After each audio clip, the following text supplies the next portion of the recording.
जय जय श्री सीताराम। सीताराम चरण रति मोरे, अनुदिन बढ़हु अनुग्रह तोरे। सुनत राम अभिषेक सुहावा, बाज गहा गह अवध बधावा। राम सिय तन सगुन जनाए, फर कहीं मंगल अंग सुहाए।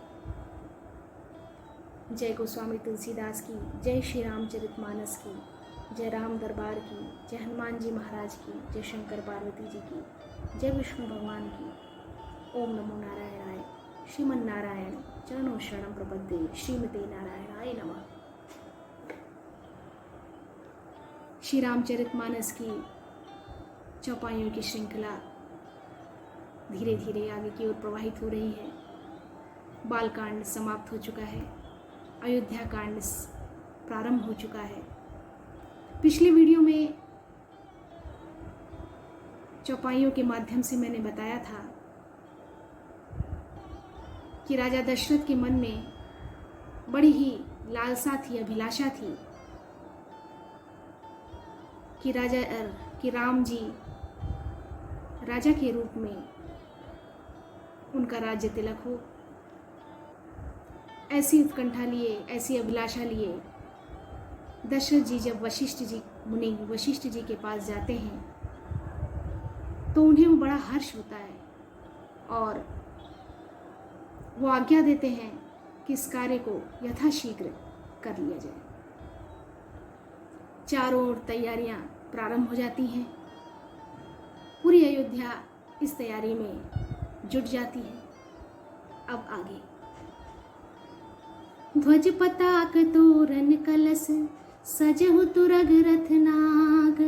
सिर धरि मुनि बर बचन सबु, निज निज काज ही लाग।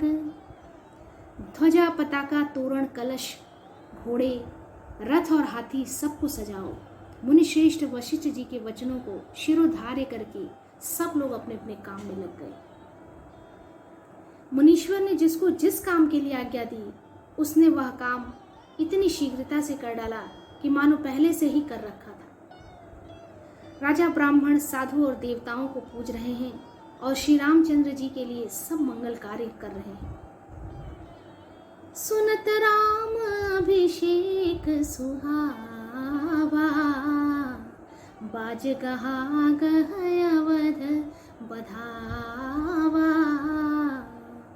राम सिय तन सगुन जनाए, पर कहीं मंगल अंग सुहाए। श्री रामचंद्र जी के राज्याभिषेक की सुहावनी खबर सुनते ही अवध भर में बड़ी धूम से बधावे बजने लगे। श्री रामचंद्र जी और सीता जी के भी शुभ शकुन सूचित हुए। उनके सुंदर मंगल अंग फड़कने लगे। पुलकित होकर वे दोनों प्रेम सहित एक दूसरे से कहते हैं कि ये सब शकुन भरत के आने के सूचना देने वाले हैं। उनके मामा के घर गए, बहुत दिन हो गए, बहुत ही सुअवसर आ रही है। बार बार उनसे मिलने का मन अकुलाता है, बार बार मिलने को मन तरसता है। शकुनों से प्रिय भरत के मिलने का विश्वास होता है। भरत सरस प्रिय को जग माही, यही सगुन फली दूसर नाई। राम ही बंधु सोच दिन राती, अंडनि कमठ हृदय जहि भाती। और भरत के समान जगत में हमें कौन प्यारा है? शकुन का बस यही फल है, दूसरा नहीं। श्री रामचंद्र जी को अपने भाई भरत का दिन रात ऐसा सोच रहता था जैसे कछुए का हृदय अंडों में रहता है कि वो कहीं खराब न हो जाए। हमेशा उसकी सुरक्षा में मन लगा रहता है। ऐसा मन प्रभु श्री राम जी का भरत जी के लिए हो गया। यही अवसर मंगलम परम, सुनि रहे से उर निवास। शोभत लखि बिदु बढ़त जनु, बारिधि बीच बिलास। इसी समय यह परम मंगल समाचार सुनकर सारा रनिवास हर्षित हो उठा। जैसे चंद्रमा को बढ़ते देखकर समुद्र में लहरों का विलास आनंद सुशोभित होता है। सबसे पहले रनिवास में जाकर जिन्होंने ये वचन समाचार सुनाए, उन्होंने बहुत से आभूषण और वस्त्र पाए। रानियों का शरीर प्रेम से पुलकित हो उठा और मन प्रेम में मग्न हो गया। वे सब मंगल कलश सजाने लगीं। सुमित्रा जी ने मणियों रत्नों के बहुत प्रकार के अत्यंत सुंदर और मनोहर चौक पूरे आनंद में मग्न हुई श्री रामचंद्र जी की माता कौशल्या जी ने ब्राह्मणों को बुलाकर बहुत सारे दान दिए। उन्होंने ग्राम देवियों देवताओं और नागों की पूजा की। पूजी ग्राम देवी सुर नागा, कहे बहोरी दीन बलि भागा। जेहि विधि होई राम कल्याणु, देहु दया करि सो वरदानु। और प्रार्थना की कि जिस प्रकार से श्री रामचंद्र जी का कल्याण हो, दया करके वही वरदान दीजिए। कोयल किसी मीठी वाली चंद्रमा के समान मुख वाली और हिरन के बच्चे के से नेत्रों वाली स्त्रियां मंगल गान करने लगीं। गाँव वही मंगल कोकिल बयनी बिद बंदनी बदनी मृग सावक नैनी। श्री रामचंद्र जी का राज्याभिषेक सुनकर सभी स्त्री पुरुष हृदय में हर्षित हो उठे और विधाता को अपने अनुकूल समझकर सब सुंदर मंगल साज सजाने लगे। तब नर नाम वशिष्ठ बुलाए, राम धाम सिख दीन पठाए। गुर आगमनु सुनत रघुनाथा, द्वार आई पद नाय माथा। तब राजा ने वशिष्ठ जी को बुलाया और शिक्षा समयोचित उपदेश देने के लिए श्री रामचंद्र जी के महल में भेजा। गुरु का आगमन सुनते ही श्री रघुनाथ जी ने दरवाजे पर आकर उनके चरणों में मस्तक नवाया, आदर पूर्वक अर्घ्य देकर उन्हें घर में लाए और षोडशोपचार से पूजा करके उनका सम्मान किया। फिर सीता जी सहित उनके चरण स्पर्श किए और कमल के समान दोनों हाथों को जोड़कर श्री रामचंद्र जी बोले, सेवक सदन स्वामी आगमनु, सेवक सदन स्वामी आगमनु। मंगल मूल अमंगल दमनु, तदपि उचित जन बोले सप्रीति। पठैया काजनाथ असिनीति।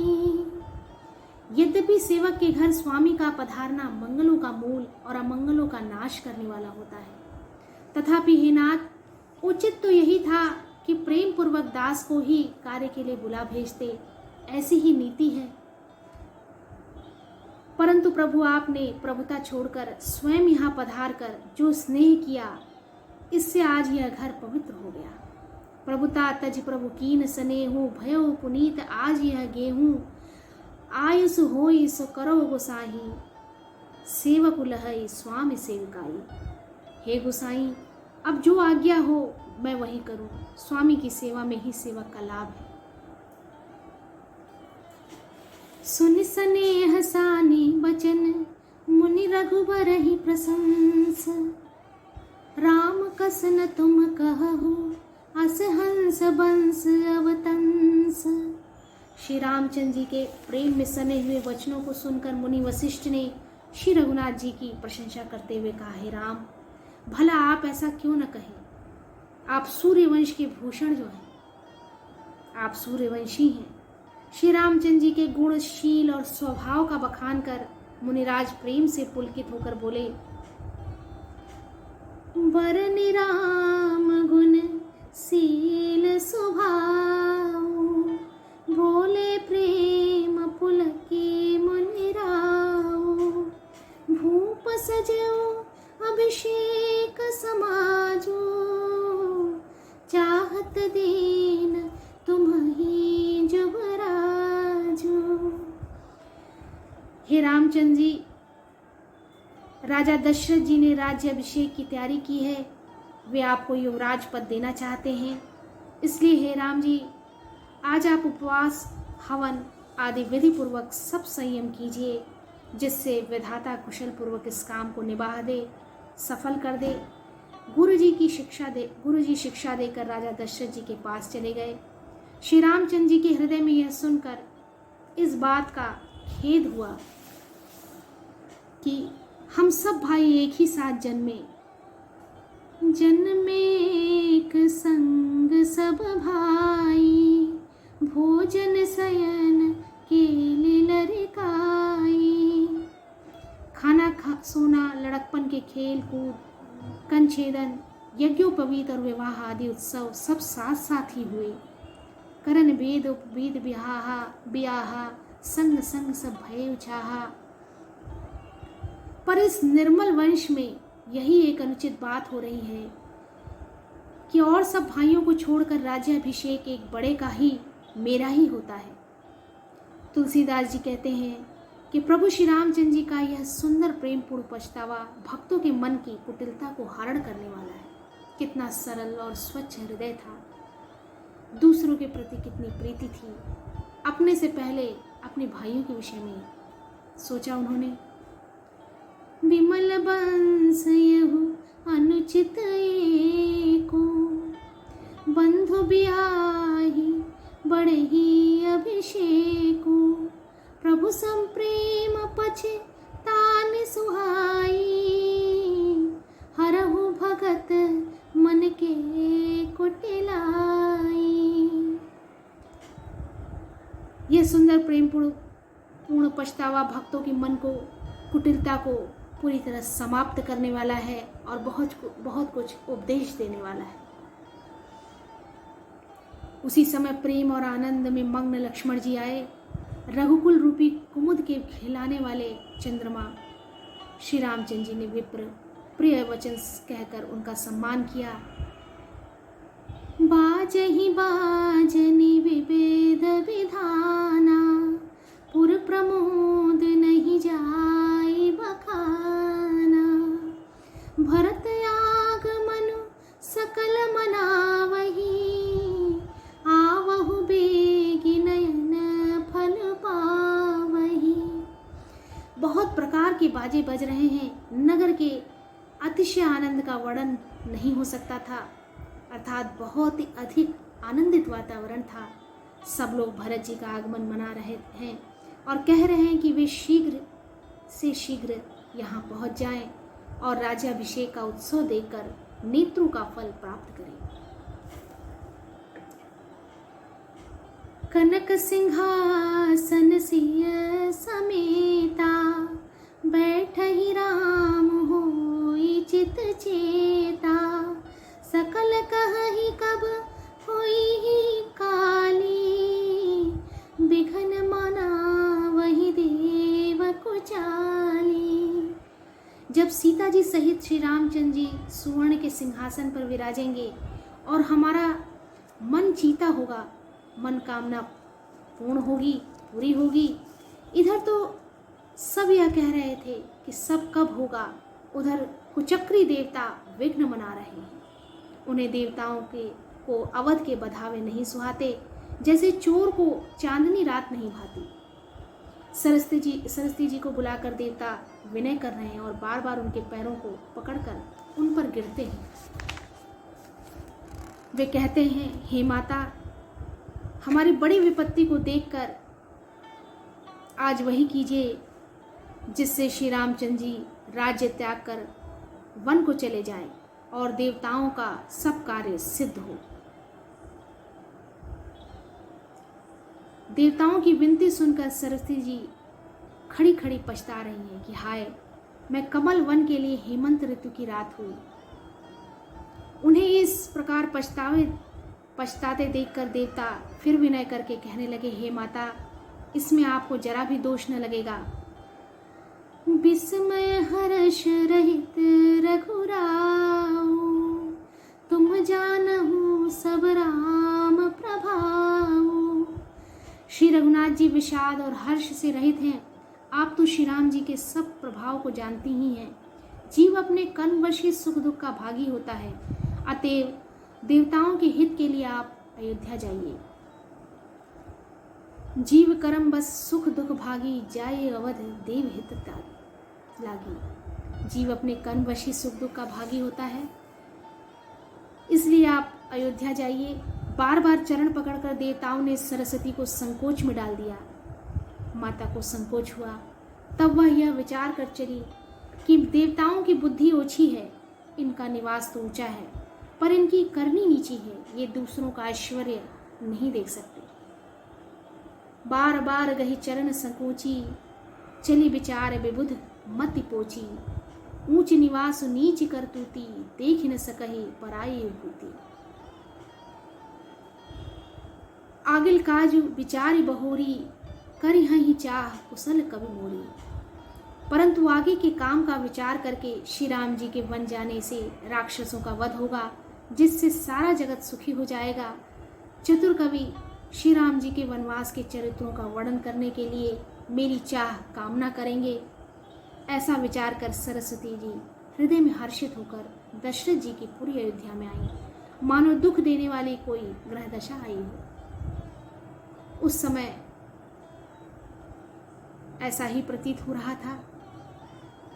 आगिल काज विचारी बहोरी, करी हहि चाह कुशल कवि मोरी। हर्ष हृदय दशरथ पुर आई, जनु ग्रह दशा दुसह दुखदाई। मंथरा नाम की कैकेयी की एक मंद बुद्धि दासी थी।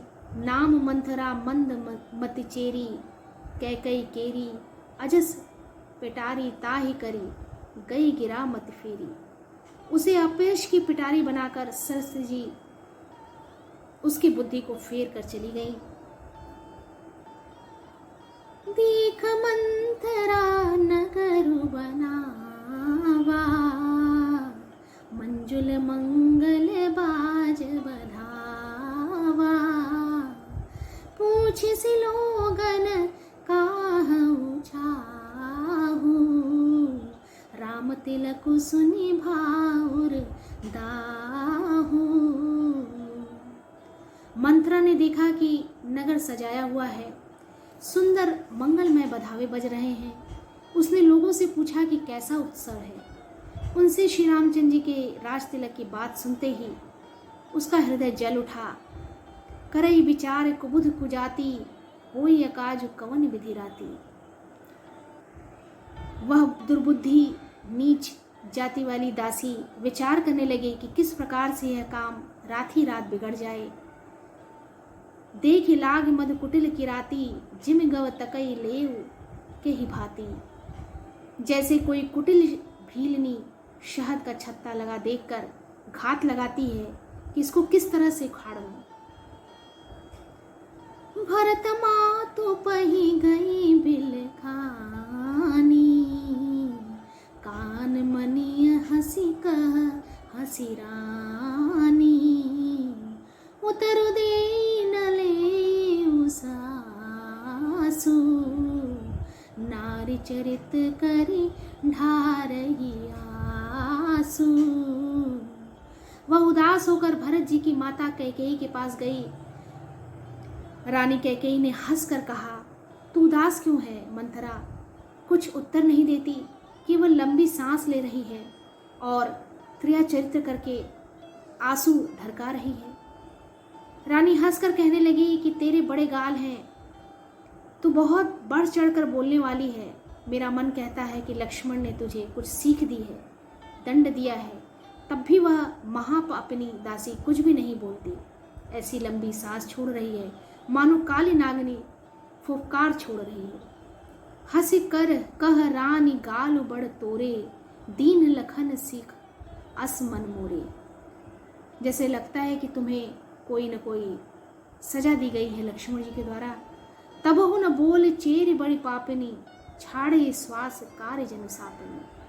उसके बावजूद वो कुछ मुंह से बोल नहीं रही है। ऐसी लंबी सांस छोड़ रही है मानो काली नागिन फुफकार रही हो।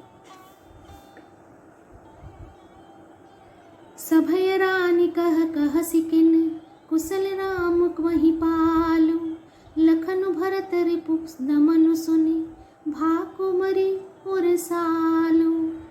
तब रानी ने डर कर कहा, अरे कहती क्यों नहीं, श्री रामचंद्र जी राजा लक्ष्मण भरत और शत्रुघ्न कुशल से तो हैं। यह सुनकर कुंवरी मंथरा के हृदय में बड़ी ही पीड़ा हुई।